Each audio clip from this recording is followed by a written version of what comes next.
Why, hello everyone. This is a glass I got in Aspen, Colorado. Uh, beautiful. Driving over Independence Pass, which I think is closed now. I actually got a T-shirt from Independence Pass and was jogging with that in Northern Virginia. And somebody came with me and was like, "Were you just at Independence Pass?" I was like, "Yes, I was." He's like, "That's beautiful." It's like, "I know." All right, anyway, we're moving on. We're talking football.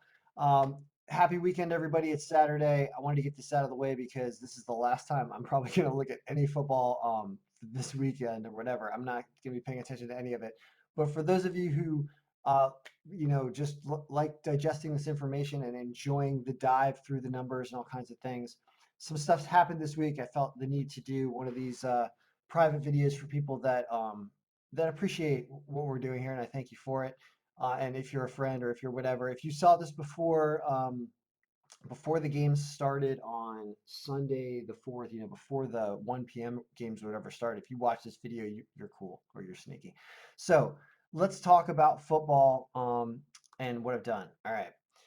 First of all, I have a magnifier here. There's a magnifier that's going to change point score ranges. I've noticed that this is needed because as the season goes on and I bring in stats, certain things change. Like if you had moved this magnifier up to 7 instead of 5 or whatever, it would have predicted that the score of the Thursday night game where Denver beat um, Denver ended up putting up a few more points than you would think. The magnifier was set at 5 when I did this prediction originally. I had it like being like 2018 or 1918. I think the magnifier should be higher, but I don't know how much higher.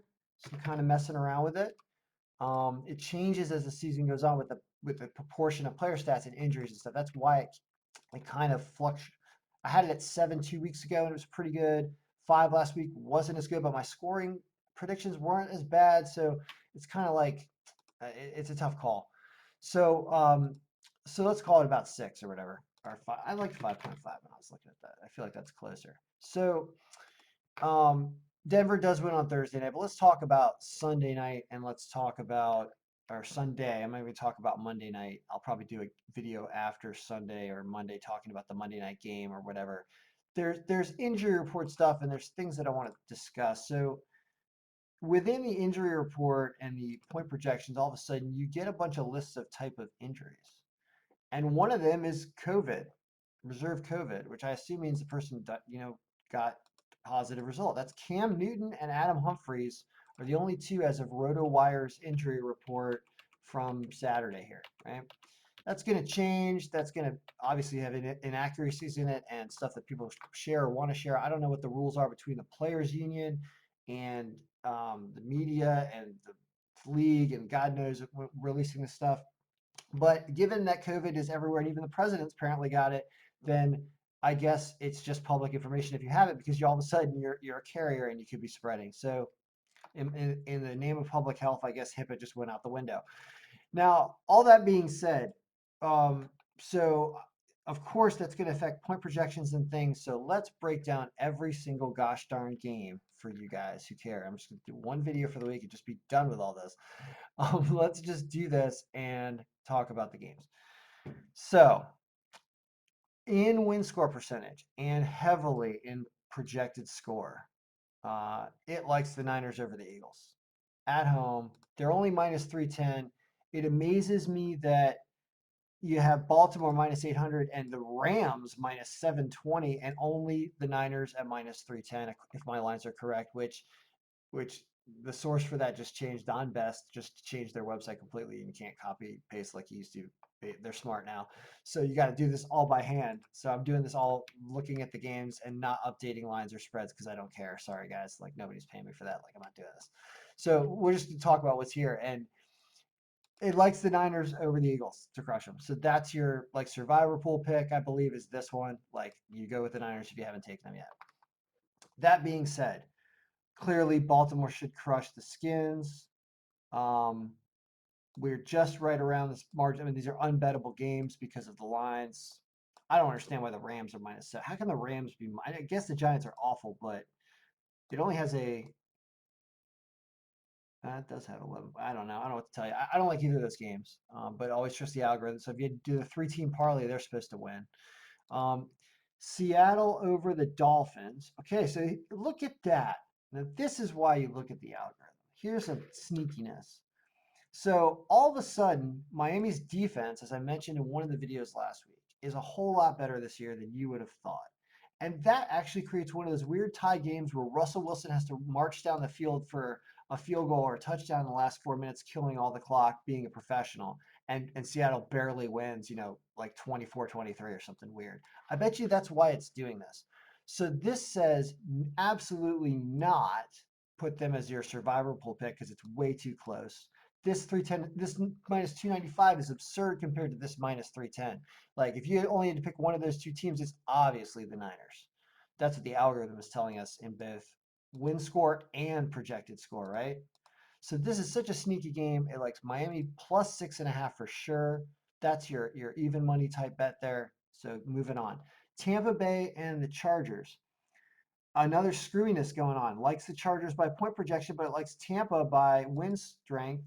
And the line is absurd for that. Absurd. Why is it doing that? Who's hurt on Tampa that's causing that problem? Or what's up with Tampa's stats? Do you want to dig?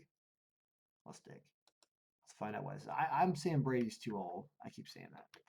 But let's see. Tampa and the Chargers. If we just click Tampa Bay first, because that's all we really care about right now is Tampa Bay.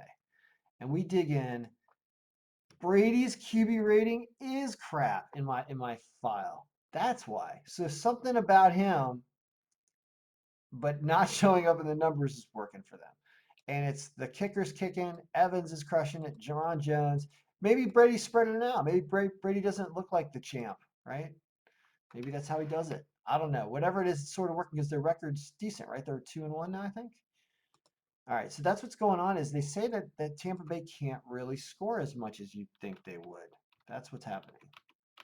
So as we back out of that and we go back, we see that's why the point projections are screwy. So really, Tampa Bay should have more points in here. If I get, I don't know, or maybe their defense needs to be reactive. I don't know what's going to happen here. It likes the Chargers to win the game. I mean, this is why you have to unfilter some things. Is you now have to sort this by something else. Now that we went through the top games, I'll show you the other way to look at this by projected margin of victory descending. So here it has the Cowboys over the Browns as number one for some reason because the Cowboys have had some crazy offense coming up against like Atlanta late in the fourth quarter to win that crazy game. And I can't remember what happened in the last week. I think they lost to Seattle, but maybe put some points up, right? So it does have them up here by point projection to just flat out win this game because Cleveland somehow overrated with ODB or whatever. I believe that. So makes sense, makes sense, makes sense. Here it has the Chargers. Oh, this is a huge flip game, right? The Chargers are not favored by win score percentage at all in this game. They're away in Tampa, a team that just won the Stanley Cup. I agree. It looks weird, but it's because the point projections for Tampa is distorted. So if anything, just stay away from what's going on here because it's giving us conflicting information. Arizona and Carolina. That is a win strength over 20%. And Kyler Murray comes off a loss. I don't think that it's Deshaun Watson or DeAndre Hopkins. Is he playing? That's what I want to know. So the way you could do that is you could look at Hopkins here because I don't have a name slicer up. Boom, he's right there. And he is questionable, right?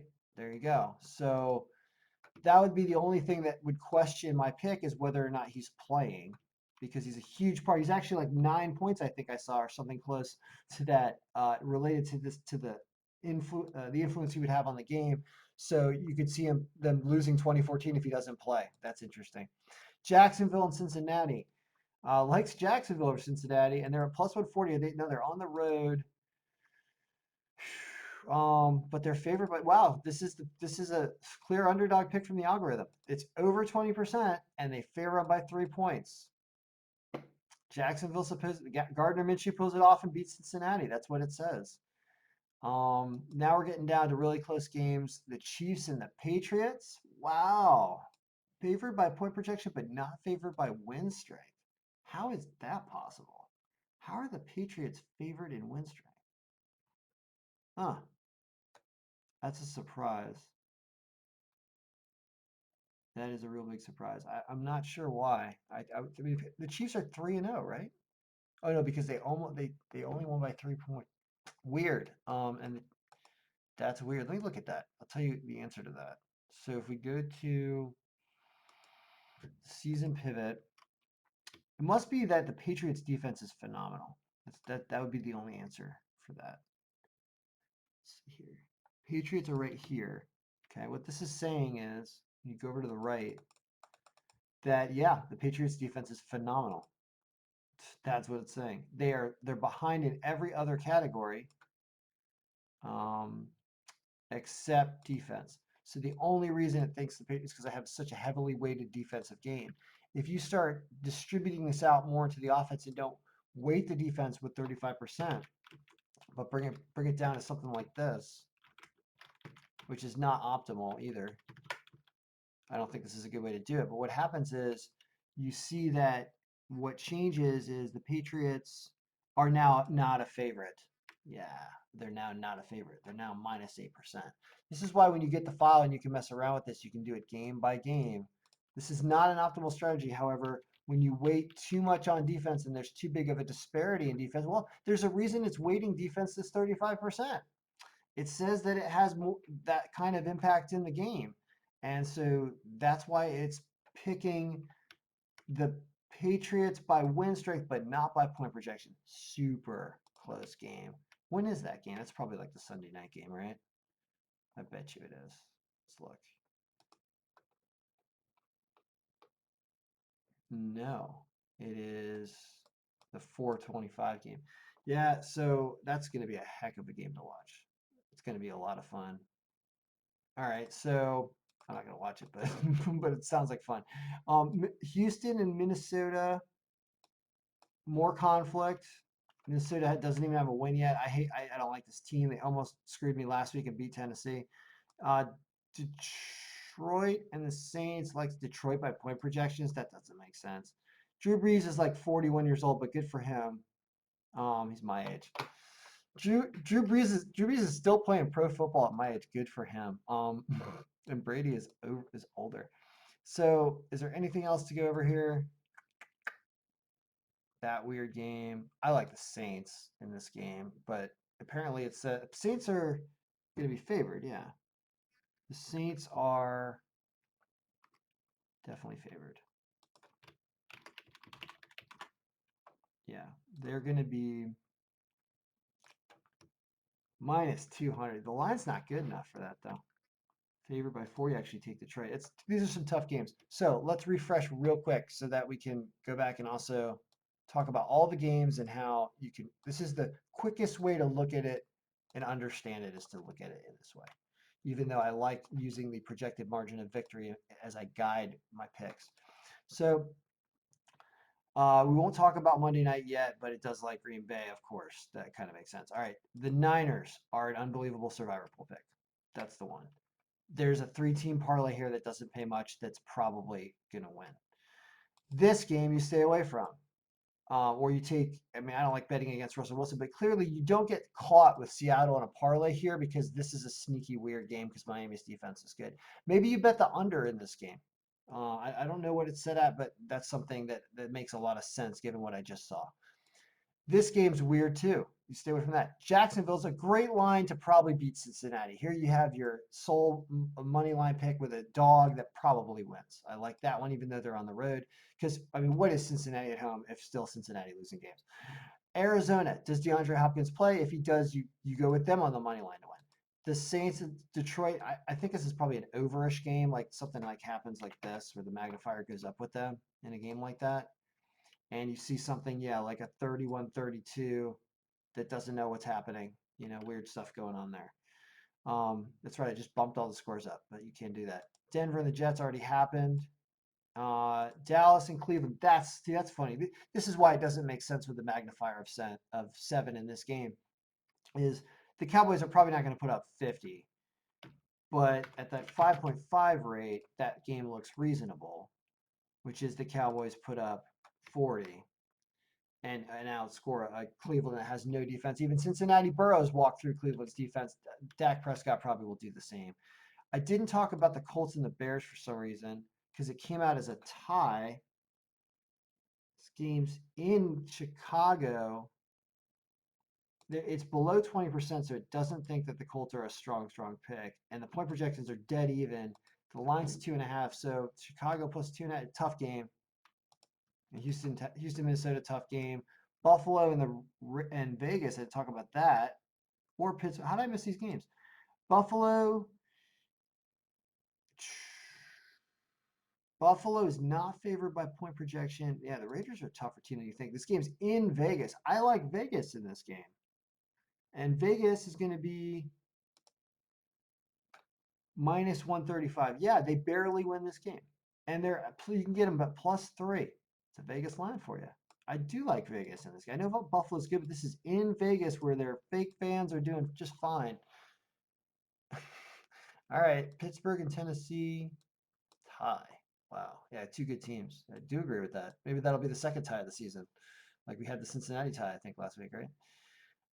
Yeah, we talked about. All right, that is God, 16 minutes, but it's a big video for you guys. So if you're interested, if you want to keep doing this, contribute. Just I'll send you a little invoice. I'm gonna do a little $5 tip thing. That's my new thing I'm gonna put on the website. Is if you're happy with what I did this week, you just want to give me a little $5 tip. Thank you for doing this. I'll do that. It's not a lot of money. Okay. Good luck, everybody.